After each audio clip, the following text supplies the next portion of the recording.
どけ。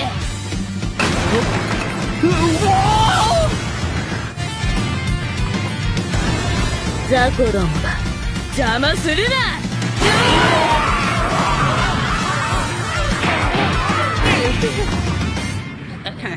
クソザコが。ありがとな。Welcome back itu selamat datang kembali para otaku mania dimanapun kalian berada. Bagaimana kabar kalian cuy? Semoga selalu sehat dan baik-baik saja ya. Kali ini Mimin mau ngebahas anime isekai yang keren pol cuy, berjudul Shinkanomi. Buat kalian yang nanyain soal judul, itu udah Mimin sebutin.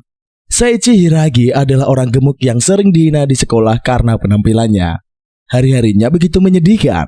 Suatu hari tiba-tiba terdengar suara yang mengaku sebagai dewa mengatakan pada seluruh siswa untuk bersiap-siap. Semua siswa termasuk Seiichi akan dikirim ke dunia fantasi layaknya dalam game yang menampilkan indikator level, statistik, dan juga keterampilan pemain. Namun sebelum ritual pemanggilan selesai, dewa perlu menyiapkan sesuatu. Sambil menunggu itu, para siswa membentuk kelompok. Karena Seiichi dikucilkan, ia dipanggil ke tempat yang berbeda. Setelah dikirim ke dunia lain, hal pertama yang Seiichi lakukan adalah memakan buah evolusi yang benar-benar mengubah hidupnya. Oke lah, gak usah bertele-tele lagi. Sebelum kita mulai, pasang dulu headset kalian. Si auto shock mengira ada sesuatu yang tidak beres. Sebelumnya diperlihatkan masa di mana Seiichi sering dibully oleh teman sekelasnya. Seiichi memiliki postur tubuh yang bulat sehingga ia sering dihina-hina. Seiichi sedang rebahan di lantai dikarenakan telah selesai dirundung. Tak lama terdengar suara dari mikrofon, dan ia menyatakan dirinya adalah dewa. Dewa memberikan pengumuman pada siswa kalau mereka akan dikirim ke dunia lain. Para siswa mulai heboh mendengar pernyataan sang dewa. Seluruh sekolah dikirim ke dunia fantasi yang menampilkan elemen seperti permainan, statistik, dan keterampilan.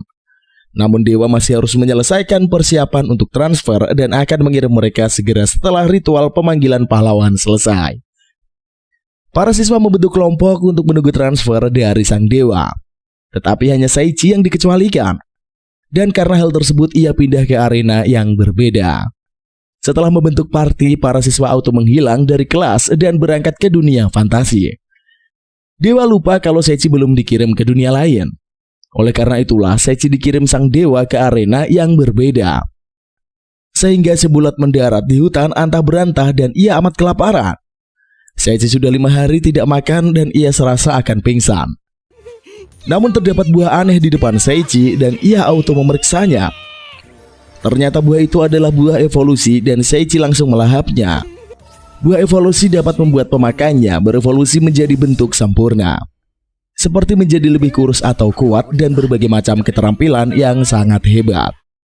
Setelah memakan buah tersebut, Seiichi melanjutkan ekspedisinya mencari makanan. Seiichi mengintip di balik pohon dan melihat sosok sekumpulan gorila. Setelah dicek, ternyata para gorila memiliki level 120. Sedangkan si bulat hanya berada di level 1. Setelah para gorila pergi, Seiichi mengambil buah evolusi itu dan menyimpannya di item box. Seiichi melihat ada ramuan penyembuh tingkat tinggi yang berada di sana. Setelah mendapatkannya, Seiichi memakan buah-buah tersebut dengan santuy.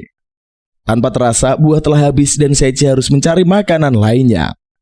Tak lama kemudian, muncullah gorila menyerang si bulat hingga terluka. Namun dikarenakan skill buah evolusi, si bulat berhasil mengalahkan sang gorila dan mendapatkan skill baru. Selang beberapa hari, Seiichi mengalami perubahan dan tubuhnya menjadi kurus. Sang bocah amat kaget mengetahui dirinya berubah menjadi Mr. Perfect. Tanpa terasa, 5 bulan telah berlalu. Seiichi berhasil melewati hari-harinya dengan buku panduan sang gorila. Kemudian muncullah sosok serigala yang hendak menyerang Seiichi. Tanpa basa-basi, sang bocah menyerang serigala menggunakan skill tendangan gorila. Serigala auto KO dan tewas seketika di tempat. Seiichi mendapatkan skill milik sang serigala dan ia bertambah amat OP. Setelah itu, Seiichi mulai berevolusi kembali dan ia merasa amat kesakitan. Dikarenakan memakan buah evolusi sebanyak 9 buah, maka Seiichi harus berevolusi sebanyak 9 kali. Seiichi memeriksa skillnya dan ternyata ia harus menjalani 1 evolusi lagi. Tak lama kemudian muncullah sekumpulan gorila bersama dengan bos gorila. Sang bos gorila memiliki bulu berwarna pink dan ia menantang Seiichi untuk bertarung. Seiichi hendak menolaknya, tetapi aksinya gagal. Bos gorila mengeluarkan tinju saktinya pada sang bocah. Dengan sigap, Seichi menghindari serangan bos gorila dan berhasil selamat. Bos gorila auto kagum melihat sang bocah yang amat OP. Seichi jijik menyaksikan ekspresi bos gorila yang seperti seorang wanita. Ternyata bos gorila adalah gorila betina bernama Saria. Seichi geli mengetahui nama bos gorila amat cantik seperti sosok wanita.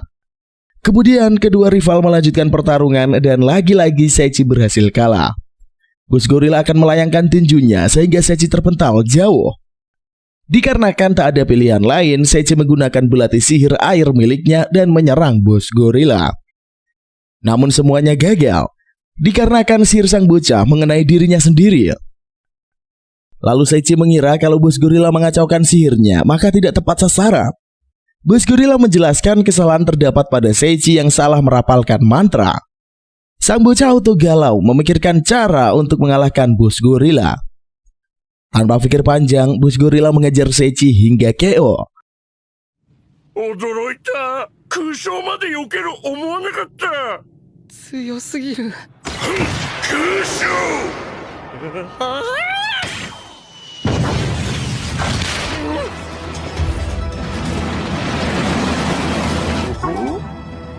食らえ！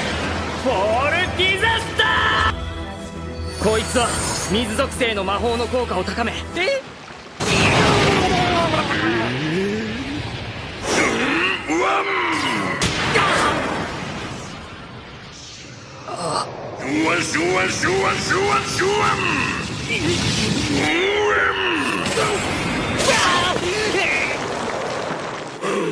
好き。はい。今すぐ結婚。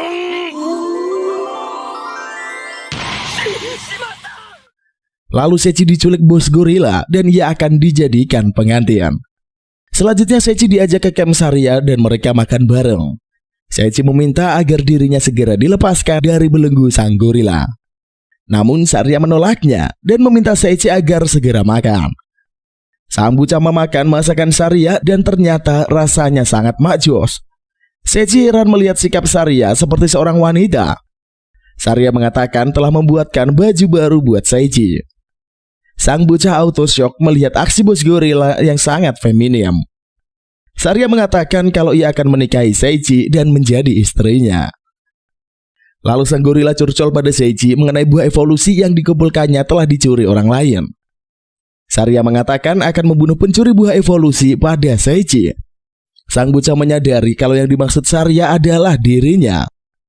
Seichi meminta maaf pada Saria dan mengaku kalau ia yang telah mengambil buah evolusi. Saria langsung memaafkan sang pujaan hati dan ia mengajak Seichi agar segera menikah dengannya. Sang bocah amat shock dan ia hendak melarikan diri. Setelah itu Saria mengatakan kalau ia akan berburu ke hutan. Seichi amat senang dan ia akan kabur diam-diam dan meninggalkan camp sang gorila betina.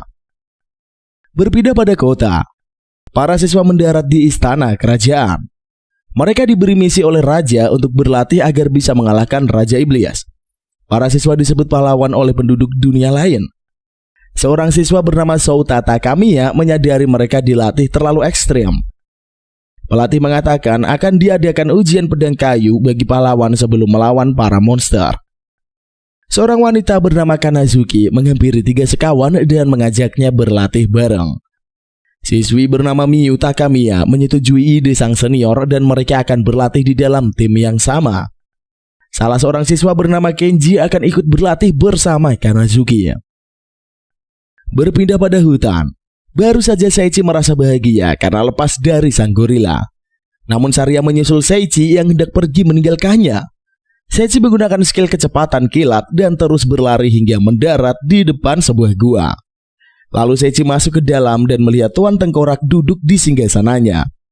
Seichi melihat kemampuan Tuan Tengkorak dan ia adalah bangsawan kegelapan bernama Xehanos. Kemudian Xehanos menyerang Seichi menggunakan pedangnya. Namun aksi Xehanos dihentikan Saria dan ia menghadang pedang itu menggunakan tubuhnya. Seichi amat syok mengapa Saria rela mengorbankan dirinya demi sang bocah. Seichi menangisi pengorbanan Saria dan memeluknya.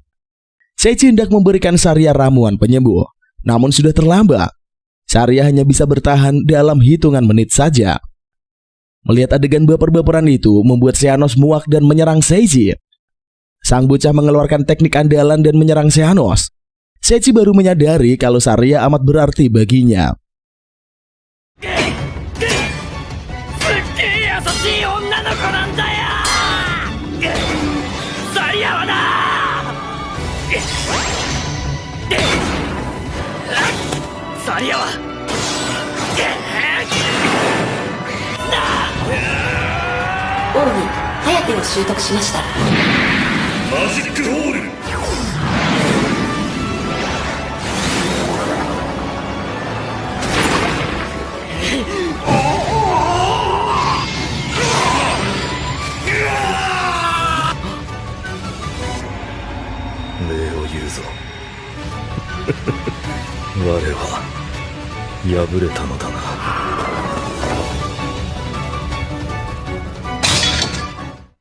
Setelah menyaksikan kisah cinta yang memilukan itu, Xehanort auto sedih dan berhasil dikalahkan Seichi.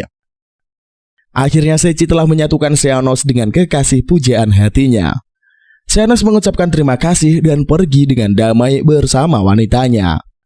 Selanjutnya Seichi menghampiri sang gorila yang sedang kritis. Saria mengatakan kalau ia akan menjadi istri Seichi. Sang bocah menangisi dan melakukan aksinya pada si Eneng. Kemudian Saria berubah menjadi sosok wanita gemoy yang amat cantik. Seichi terkejut melihat sosok Saria seperti bidadari surga. Setelah itu Seichi mendapatkan skill milik Xehanort dan ia berubah menjadi OP. Seichi mengalami evolusi untuk terakhir kalinya. Dan ia pun berubah menjadi Bambang Tampan. Kemudian Seichi mengajak Saria untuk pergi bersamanya meninggalkan hutan antah berantah. Dengan senang hati, si Eneng mengatakan akan ikut bersama Seichi kemanapun ia pergi. Tiba-tiba muncullah sosok hewan misterius bernama Domba. Domba adalah administrator dari labirin di dunia lain. Kedatangan Domba dikarenakan Seichi telah berhasil mengalahkan musuh di Dungeon. Domba akan memberikan hadiah pada Seichi dan Saria. Mereka mendapatkan satu set penanam buah evolusi dan satu set bepergian selama 10 hari. Setelah menerima hadiahnya, Seichi dan Saria dikirim pergi keluar hutan oleh Tuan Domba. Setibanya di luar, Seichi dan Saria amat senang dikarenakan mereka akan memulai perjalanan yang baru bersama-sama. Selanjutnya, Seichi dan Saria akan mendaftarkan diri mereka ke guild di kota. Seichi berharap agar ia bertemu dengan seniornya saat di sekolah. Ketika di perjalanan, Seichi dan Saria bertemu slime berlevel tinggi. Seichi menggunakan skillnya membantai slime biru dan mendapatkan kekuatan baru. Kemudian Seichi mendapatkan hadiah dari Tuan Domba, sepasang sepatu dan juga 2 kartu. Seichi menghadiahkan sepasang sepatu pada Saria. Si Eneng amat senang dan langsung memakai pemberian sang pujaan hati. Setelah itu helm milik Seichi berubah menjadi jubah dan terdapat sebuah surat. Tuan Domba menuliskan bahwa jubah itu bisa menutupi kekuatan monster yang dimiliki Seichi. Tak lama surat Tuan Domba langsung terbakar menjadi abu. Setelah itu Seichi mengajak si Eneng bergegas pergi ke kota dan mulai aksi petualangannya. Setibanya di gerbang kota, Seichi dan si Eneng menggunakan bola kristal menguji kekuatan mereka. Setelah dinyatakan lulus, sang penjaga gerbang bernama Cloud mempersilahkan kedua insan masuk. Kemudian Seichi dan Saria mengunjungi guild di kota dan melihat tempatnya sangat danger. Seichi mengajak si Eneng agar pergi meninggalkan guild itu dikarenakan banyak orang aneh berada di sana. Namun aksi mereka terhenti karena sang guild master memaksa kedua insan agar mendaftar. Seichi dan Saria pun terpaksa masuk dan melihat keadaan di dalam. Sang resepsionis auto mengganti kostumnya dan menyambut petualang baru. Resepsionis itu bernama Eris McLean dan ia memberikan formulir pendaftaran pada Seichi. Saria meminta Seichi segera mendaftar di guild itu dikarenakan orang-orangnya terlihat baik. Lalu Seichi langsung mengisi formulir untuk dirinya dan Saria. Setelah itu 3 orang psycho bernama geng Mohawk memanggil Seichi. Mereka membawa pergi Seichi untuk dipelonco. Saria mulai panik, sang MC hendak dibawa pergi para pria aneh. Seichi meminta Saria menunggunya untuk sementara waktu. Ia akan membereskan ketiga pria aneh itu. Setibanya di depan bos Mohawk, Seichi amat shock melihat tingkah konyol ketiga badut aneh. Sang bocah lalu menghindari geng Mohawk dan pergi secepat kilat. Dengan skill miliknya, Seichi mampu menghindari geng Mohawk dan kembali ke guild. Setibanya di guild, Seichi dan Saria akan mendapatkan pelatihan dari petualang di guild. Muncullah seorang wanita bernama Artoria Graham dan ia adalah seorang petualang kelas A yang sangat cantik. Di guild, Artoria berperan sebagai pengawas ujian untuk Seichi dan Saria. Awalnya Artoria menolak menjadi pengawas Seichi dan ia bersikap kasar kepadanya. Namun ketua guild menjelaskan kalau Seichi berhasil mengalahkan geng Mohawk. Setelah itu Artoria bersedia menjadi tutor kedua insan. Artoria membawa Seichi dan Saria untuk menjalankan misi pertama mereka. Kemudian ketua guild mengunjungi panti asuhan yang berada di gereja. Saria mengatakan akan membantu di panti asuhan, sedangkan Artoria dan Seichi diminta mengerjakan misi selanjutnya. Lalu Artoria dan Seichi melakukan misinya dan mereka terkena reruntuhan. Artoria auto panik dan sedih mengira Seichi telah mati tertimpa batu.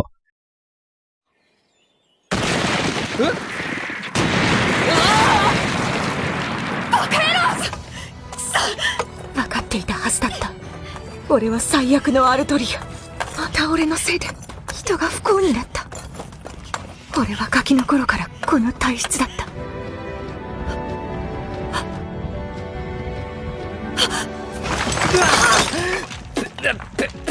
砂が入った。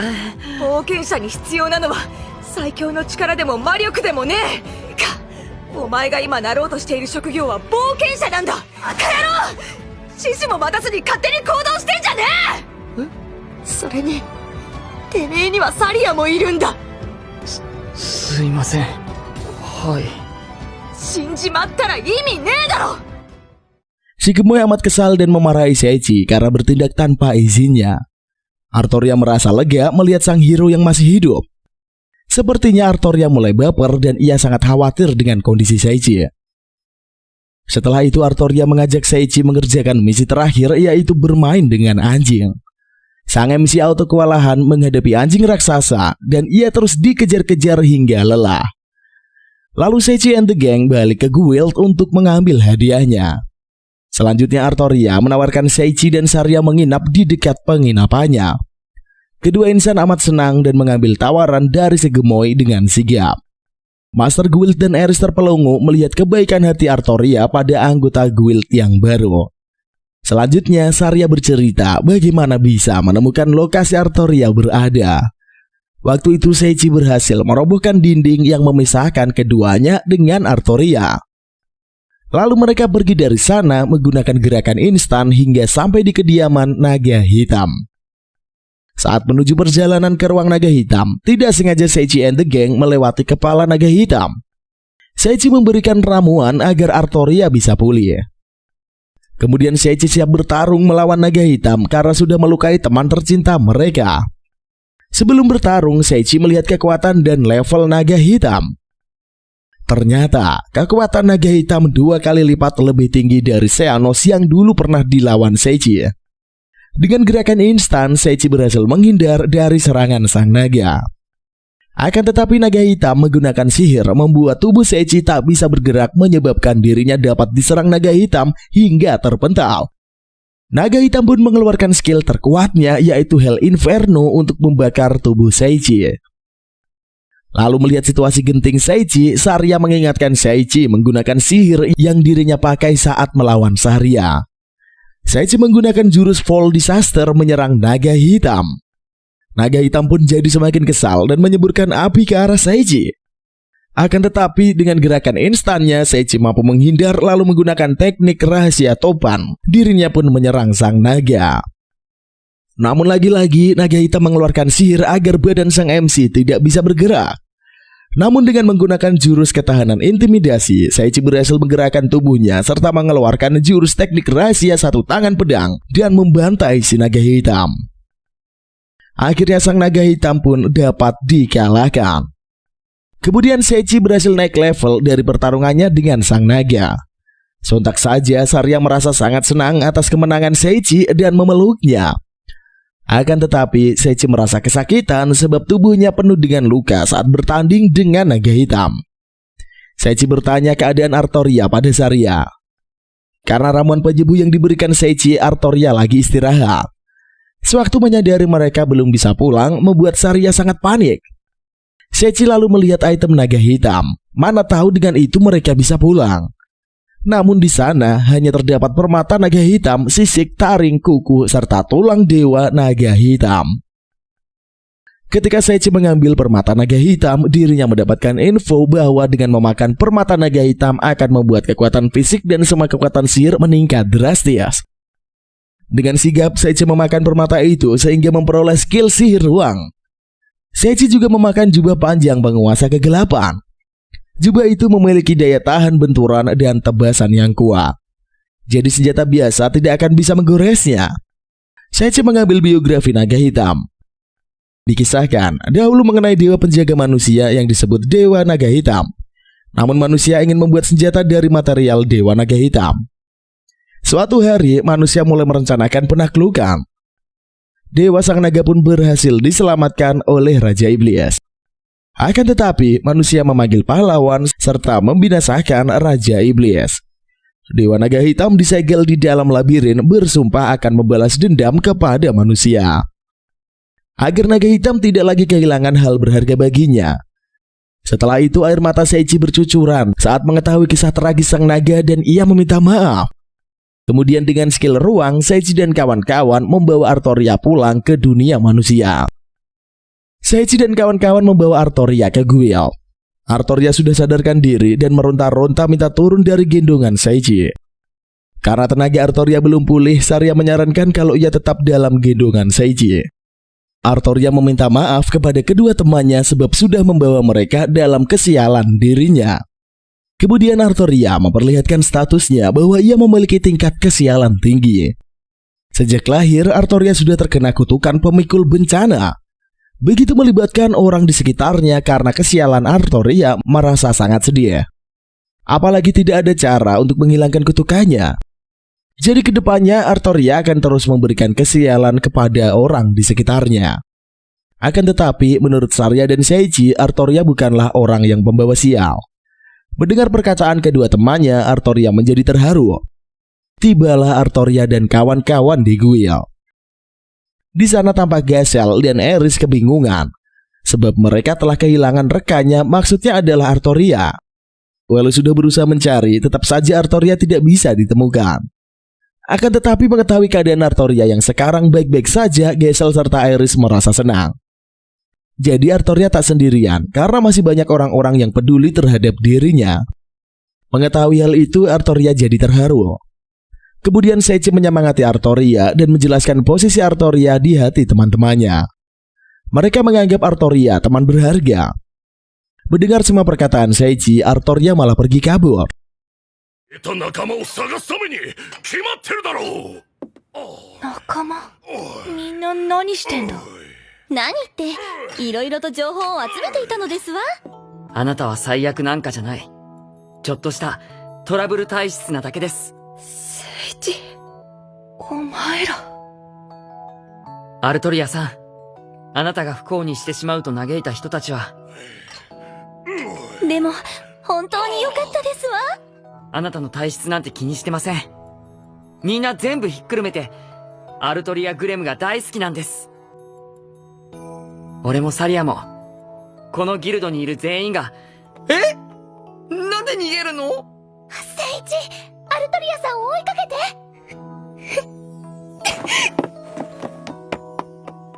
て。わかった。Saria menyuruh Seiichi agar menyusul Artoria. Sontak saja Seiichi bergegas mencari Artoria. Ketika perjalanan mencari temannya, Seiichi berpapasan dengan Adriana lalu mengobrol sebentar. Kemudian Seiichi melanjutkan pencariannya menggunakan batu pemandu.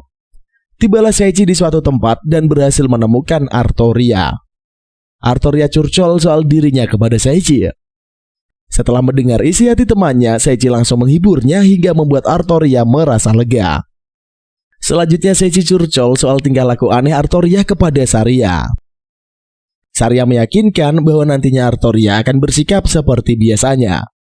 Setelah menyelesaikan makanan dan curcolnya, kedua insan memutuskan melakukan kegiatan mereka masing-masing. Scene berpindah ke kerajaan Kaisar. Sang Kaisar merasa geram dengan Zakia karena belum melatih anak-anak pahlawan. Kalau begitu usaha sang kaisar akan sia-sia telah memanggil para pahlawan untuk bertarung melawan iblis. Jika Raja Iblis bangkit, kaisar takut akan jatuh banyak korban. Jadi Helios menyarankan kalau para pahlawan dimasukkan ke Akademi Sihir Barbardor. Kembali ke kerajaan Winberg. Tampak Seichi sedang berada di perpustakaan untuk mempelajari banyak sihir. Sewaktu itu, ia mulai membaca buku sihir tersebut secara tidak sengaja. Sihir rapalan telah aktif di dirinya. Namun Seichi belum menyadarinya. Begitu juga dengan setiap buku yang dia buka akan otomatis menjadi skillnya. Setelah menyelesaikan bacaan yang ada di perpustakaan, Seichi pergi ke sebuah bar. Di sana ia bertemu dengan pria bernama Lance, seorang raja di kerajaan Winberg. Akan tetapi Seichi tidak mengetahui status pria tersebut. Mereka asik ngobrol bareng sambil ngopi. Saat ngobrol, Seichi banyak mendapatkan pencerahan dari Lance. Kemudian Artoria memanggil Seichi dan melakukan aksinya. Artoria menyampaikan seluruh isi hatinya kepada sang pujaan hati. Akhirnya Seichi mendapatkan persetujuan dari Saria sehingga Seichi sekarang mempunyai 2 wanita pendamping. Sontak saja semua anggota guild mendukung kebahagiaan ketiga insan tersebut. Selanjutnya, Gesell menanyakan perihal kuda kepada Seichi. Apalagi seorang petualang tingkat tinggi harus memiliki kuda. Kuda digunakan untuk bertempur, perjalanan jarak jauh, ataupun mengangkut barang. Bahkan kuda itu sobat yang punya ikatan kuat dengan petualangnya. Jadi Gesell memberikan peta agar Seichi bisa menuju ke tempat penjual kuda. Tibalah Seichi di tempat penjual kuda. Ia mulai mendatangi penjaga tokonya. Penjaga toko berpikir kalau Seichi ingin ikut perlombaan Piala Ibu Kota. Piala Ibu Kota adalah balapan antar hewan famili kuda mengintari benteng. Mereka berbahaya, lomba itu hanya boleh diikuti oleh peringkat atas.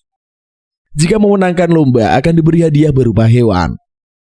Lantas penjaga toko mengajak Seichi ke kandang untuk memilih kuda. Si penjaga toko mulai memperkenalkan dagangannya dari kuda, naga, rusa hingga kuda tomboy.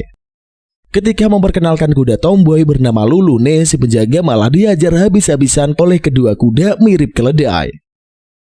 Tiba-tiba, Seichi memiliki skill yang bisa mengerti bahasa hewan. Seichi jadi mengerti perkataan kuda tomboy itu.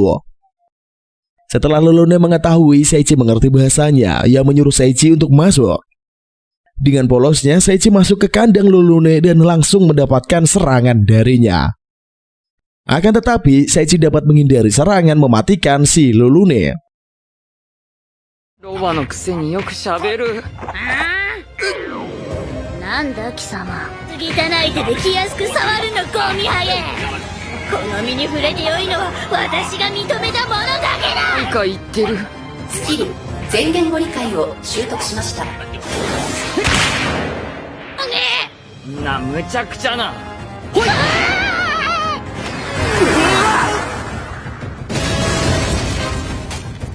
あっぶねえ。やだよ。下ろせばまた蹴ろうとするだろう。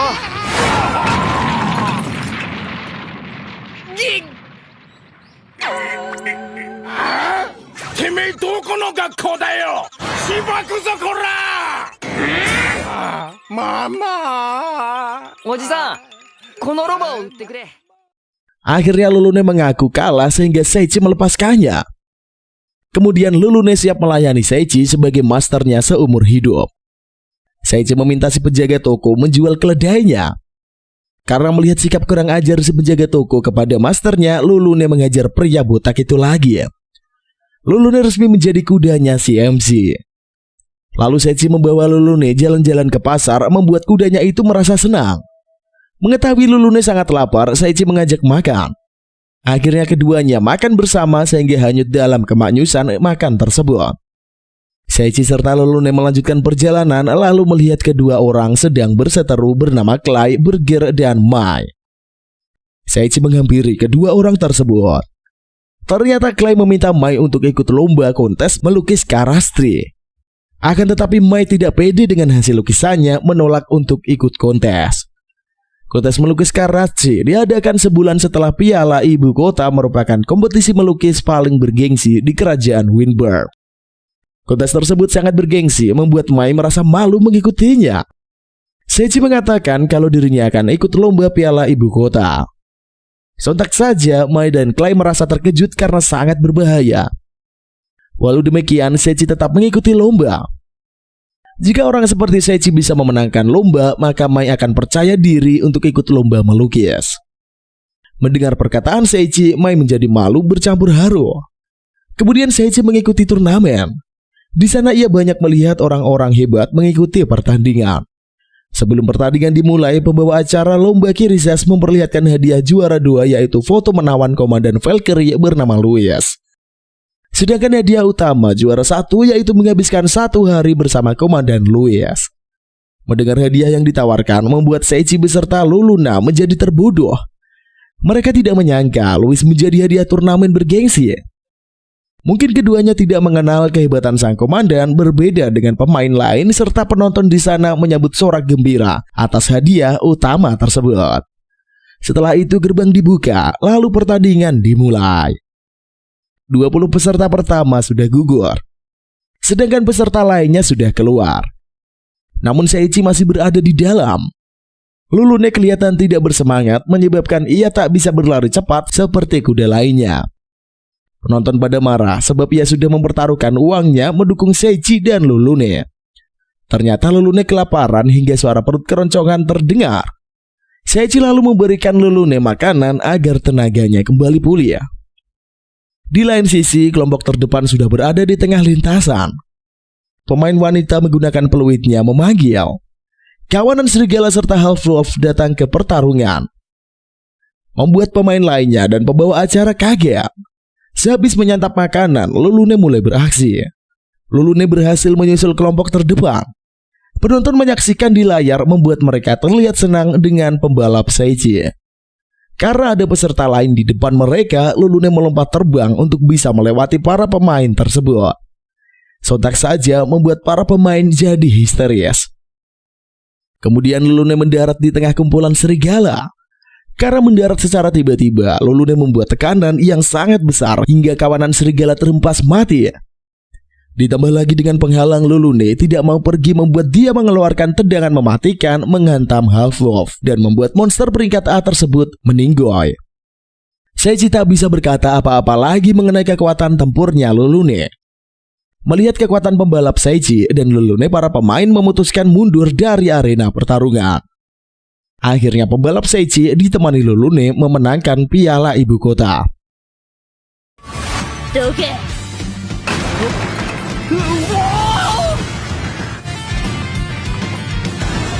Zakoronba, jama suru na.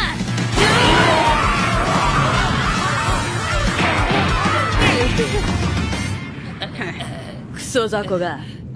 ありがとうな、ルルネ。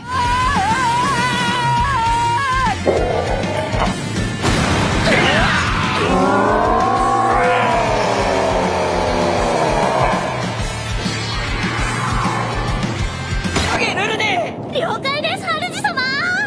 レースは続行ってことで。優勝は柊誠一とルルネペア。 Kemudian Lulune merasa sangat sedih dan Seiichi menghiburnya.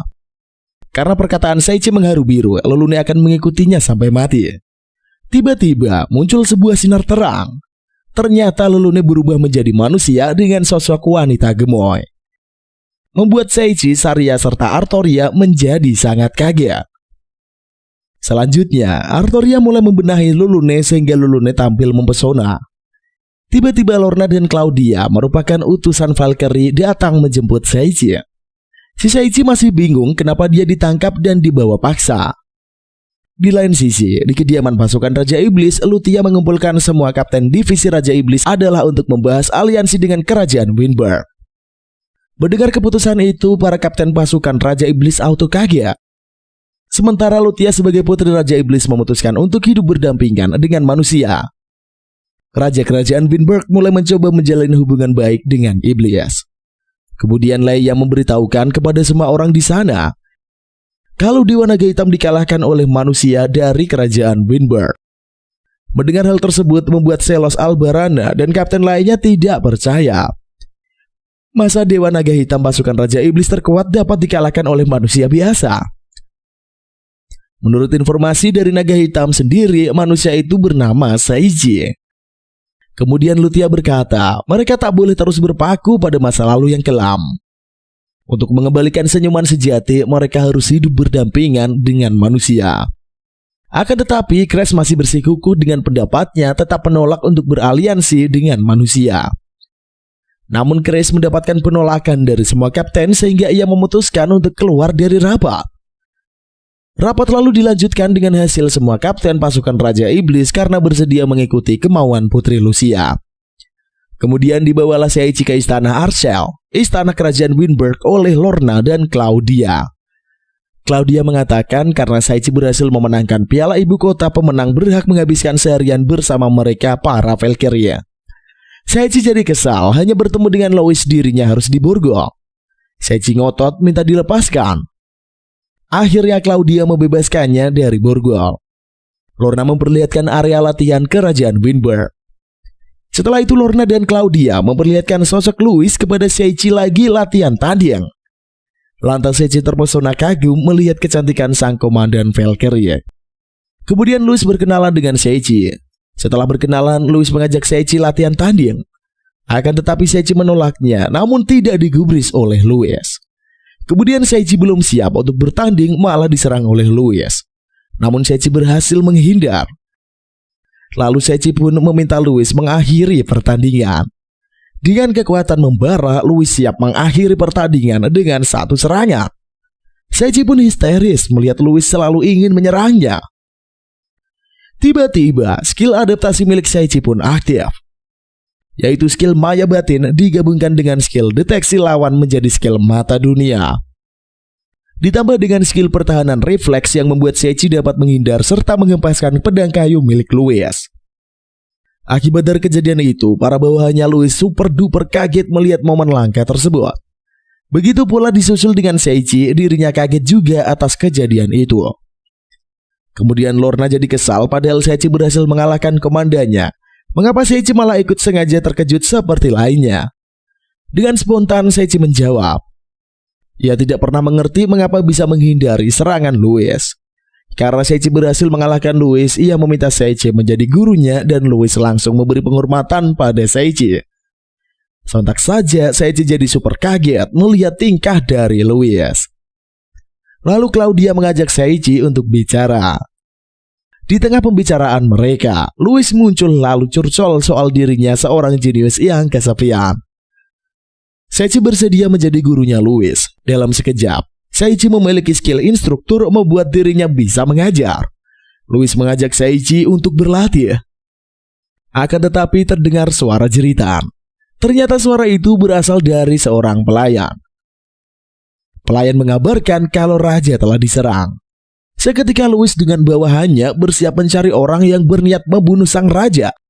Namun tidak untuk Seiji dan ia disuruh pulang. Karena masalah ini urusan kerajaan, Seiji rakyat biasa tak boleh terlibat. Selanjutnya Seiji dengan kemampuan Mata Dunia mencoba menerawang area kerajaan. Seiji berhasil mengetahui data si penculik bernama Auriga Carmelia. Berusia 8 tahun, berjenis kelamin wanita dan statusnya adalah bawahan. Seiji mengetahui kalau anak perempuan itu akan menuju lokasi di tempat ia berada. Benar saja, Origawa sudah berada di sana. Mengetahui dipergok oleh Seiji, Origawa pun langsung menyerang Seiji. Menurut Seiji, berhasil mengalahkan Origa hingga gadis itu pingsan tak sadarkan diri. Amunai! Yokiro! やるね。最初のナイフの後ろにもう一本遅らせて投げたのか。なんでなんでって言われても。死んでもらう。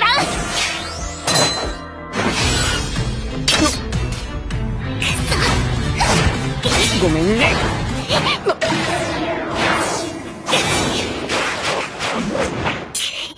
危ねえ。スキル反射防衛が体が勝手に反応しちまう。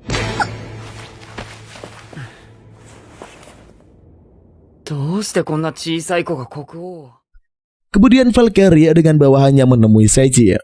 Mengetahui Origa adalah pembunuh sang raja, Louis menyuruh Lorna untuk menginterogasi gadis kecil tersebut. Lalu Claudia bertanya mengapa Seiji masih berada di istana. Karena jiwa kesatria Seiichi ingin membantu sang raja, Seiichi bertanya bagaimana kondisi sang raja. Raja sampai sekarang belum sadarkan diri ya, sebab senjata yang digunakan untuk menikam raja adalah belati kutukan. Kutukan belati itu adalah kutukan tidur panjang. Saat tertikam belati itu, seseorang tidak akan pernah bangun lagi ya. Sejauh itu belum ada cara untuk mempertahankan kutukannya. Kemudian Seiichi pergi ke kamar sang raja. Sewaktu Seiichi mengetahui rajanya adalah Lance, ia jadi sangat terkejut. Seiichi bertanya pada Florio mengenai luka yang diterima sang raja. Florio pun menggunakan sihir penyembuh untuk menyembuhkan luka sang raja. Akan tetapi tidak dengan kutukan. Florio tidak bisa menghilangkan kutukannya.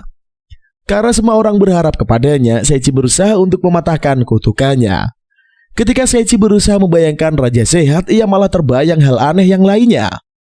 Seiichi sekuat tenaga tanpa sadar malah menyebutkan sehat dengan suara yang kuat.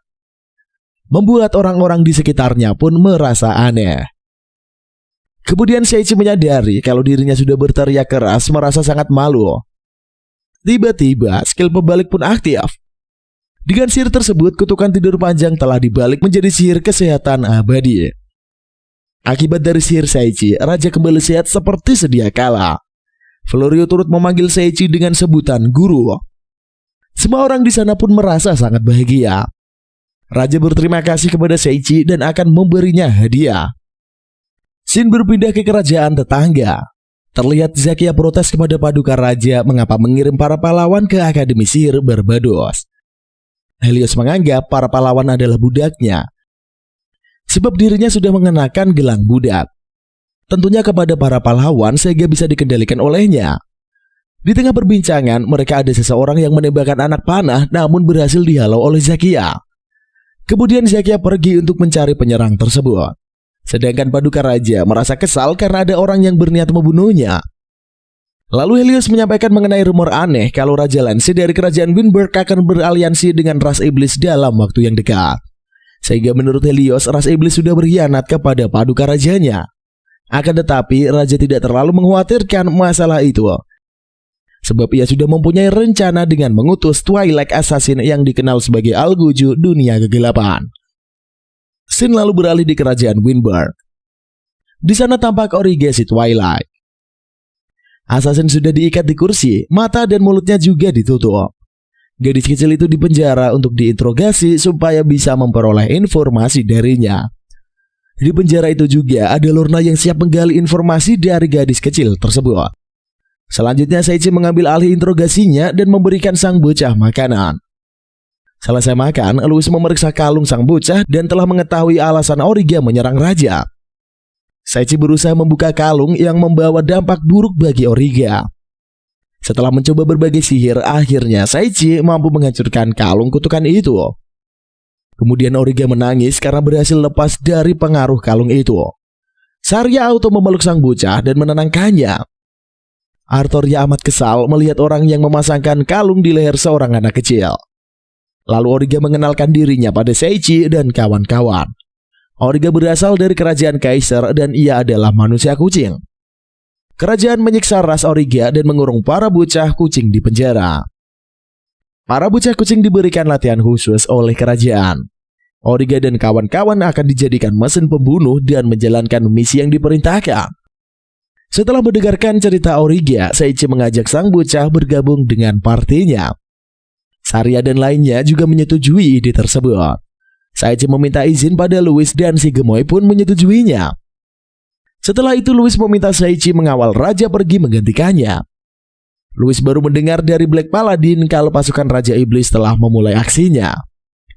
Oleh karena itulah, Louis berniat membantu Black Paladin dan membawa pasukan Valkyrie bersamanya. Mendengar penjelasan Louis, Seiichi merasa insecure dikarenakan ia hanyalah seorang petualang biasa. Louis mempertegas bagaimana bisa petualang biasa mengalahkan kesatria pedang sepertinya. Seiichi merasa lega karena Louis mempercayai dirinya. Akhirnya Seiichi menerima tawaran dari sang kesatria mengemban misi mengawal raja. Kemudian Seiichi dan para pendampingnya mengantarkan kepergian Louis bersama anggota Valkyrie lainnya. Louis mengatakan, kemungkinan ia akan pergi selama sebulan menjalankan misi bersama Black Paladin. Sang MC auto lemas mendengar sang kesatria pergi terlalu lama. Akan tetapi demi mengalahkan pasukan iblis dan mengalahkan para monster, maka Seichi dengan lapang dada menerima permintaan sang kesatria dan ia akan mendukungnya. Setelah itu Louis mengajak pasukannya agar segera melanjutkan perjalanan. ワルキューレの団長も大変だな。移動するだけで最低1週間はかかるかと。結構遠いのね。ルイエスさん、いつ頃帰ってこれるの？時間はかけないつもりですが。では師匠、私が留守の間よろしくお願いいたします。精一杯務めます。ありがとう。では師匠、皆様行ってまいります。結構長いのね。ワルキューレ、総員出発の準備が整いました。気をつけて。いってらっしゃい。出発。魔物を倒したその後始末もと考えると1ヶ月以上かかるかもしれません。それに気づくのはルイエスたちが出発して1週間後のことだった。でもこの後俺は知ることになる。 Selanjutnya, Raja Ranze kedatangan seorang tamu yang ternyata adalah gurunya dahulu bernama Tuan Barnabas. Tuan Barnabas curcol mengenai siswa yang dikirim sebagai pahlawan ke dunia lain. Di sela-sela percakapan mengenai pahlawan, prajurit melaporkan pada Raja kalau mereka telah diserang 5.000 monster. Raja mulai panik dikarenakan pasukan Valkyrie sedang berperang bersama Paladin Black. Kemudian Seichi menggunakan skill sihir tingkat dewanya mampu memusnahkan sang monster dalam hitungan detik. Lalu Seichi mengirim sihir pembalik agar si Psycho Crash KO di depan bola kristalnya. Melihat skill dewa milik Seichi, Tuan Barnabas mengundang Seichi agar menjadi guru di akademi miliknya. Tuan Barnabas juga menyetujui Seichi membawa partinya agar ikut ke akademi. Tentu saja Seichi tak keberatan. Begitu juga para gemoy. Setelah itu Seichi mengajak para gadis untuk kencan secara bergantian. Seichi dan para eneng melihat acara pameran bersama. Lalu mereka melihat Mai memajang gambarnya dan ia berhasil menjadi pemenang. Seichi amat senang mengetahui Mai berhasil bangkit dari insecure-nya. Seichi mengucapkan selamat pada Mai dan mereka ngobrol bareng. Di sisi lain, Raja Iblis yang belum berhasil dibangkitkan marah kepada Crash. Crash harus mengumpulkan berbagai macam keputusan agar bisa membangkitkan Raja Iblis. Oleh karena itulah Crash berniat menyerang Akademi Sihir dan membantai para siswa. Beralih pada akademi, Kanazuki teringat kata-kata seorang siswi. Siswi itu adalah teman Seichi dan ia mengkhawatirkan keadaan sang bocah. Maka ia mencarinya. Namun Kanazuki mengatakan pada siswi itu kalau ia dan teman-temannya tidak mengetahui keberadaan Seichi. Kanazuki amat sedih dikarenakan ia dan ketiga temannya merindukan sosok sang bestia. Berpindah pada Seichi, sang hero dan rekan partinya akan pergi menuju sekolah sihir Barador. Tujuan Barnabas bergabung dengan Seichi menuntun jalan menuju akademia. Seichi sangat sedih harus berpisah dengan kota pertama yang didatanginya. Guildmaster dan para petualang mengantar kepergian Seichi. Sang raja beserta para kesatria mengucapkan selamat pada Seichi dan partinya. Mereka berharap Seichi bisa hidup bahagia di kota baru sebagai staf pengajar. Seichi-san, o genki de. Itsu demo o mise ni irashite kudasai. 大丈夫ですわ。辛いことなんて快感に変えてしまえばいいだけですもの。聖一君、君がこれから先どんな辛い目に遭おうとも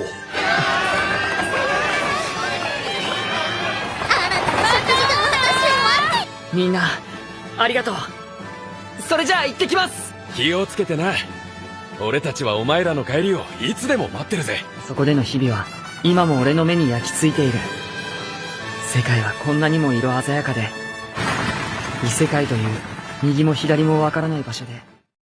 Ketika di jalan, Seichi dan Tuan Barnabas curcol mengenai Akademi Sihir. Di sela-sela percakapan kedua partner, tiba-tiba nongol orang aneh di atas atap kereta kuda. Seichi bertanya siapakah dirinya. Pria bertopeng menjelaskan kalau ia adalah Gragan, seorang pahlawan. Seichi heran, lagi-lagi ia bertemu sosok orang yang aneh. Sang MC bertanya-tanya bagaimana nasibnya kelak menjalani hidup di dunia lain. Dan ceritanya pun juga kelar sampai di sini cuy. Sedikit kita bahas ke bagian kesimpulannya biar tambah afdol. Anime Shinkan no Mai memiliki alur cerita yang sangat menarik dan tentunya Mimin sangat rekomendasikan sekali untuk kalian tonton. Perjalanan seseorang siswa biasa di dunia baru yang penuh dengan tantangan.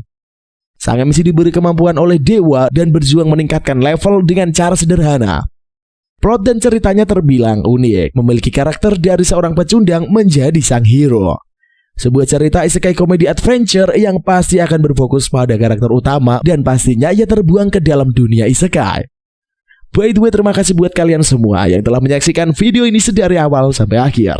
Jangan lupa juga untuk tonton video-video lainnya dari kami hanya di ABP Official dan ABP Film. Akhirnya sampailah kita di akhir pertemuan kali ini cuy. Sampai ketemu di lain waktu. See you in the next video and bye-bye.